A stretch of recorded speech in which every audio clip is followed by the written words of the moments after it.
mà chuyện gì bao nhiêu lo gai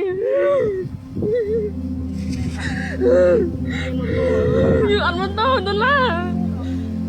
lộ ơi bằng phụ ơi cái yuan cái tê yuan cái này yuan ăn tròn nghe thấy rồi cái tê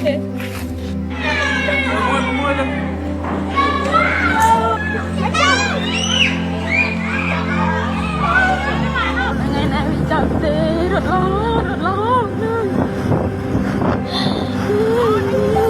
đây bánh quá lo luôn thôi anh gì đây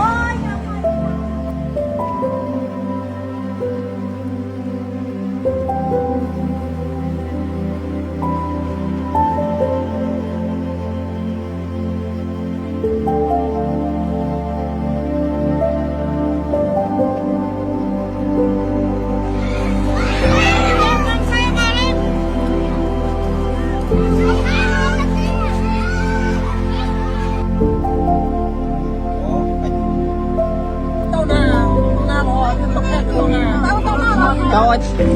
Cho trong xe. Ôi lên.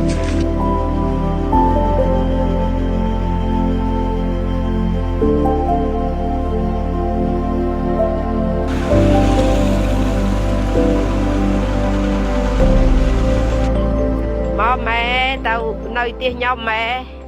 anh mới chôn trong xe này ọt vật tập hiệp tê em lâu này cha tao nói tiền nhau săn tao hộp bài cho mua nhau săn cha mau nô on ly cướp tế mà em ly cướp tế nó chụp sổ nè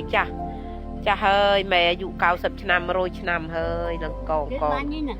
bánh mà vô vừa prực mẹ anh mà đăng bánh cái bánh xanh pol tì vô có áo mà mẹ nhưng đụng mô tô tao nào tao nói tiền nhau cho mua nhau ọt ban ruột tê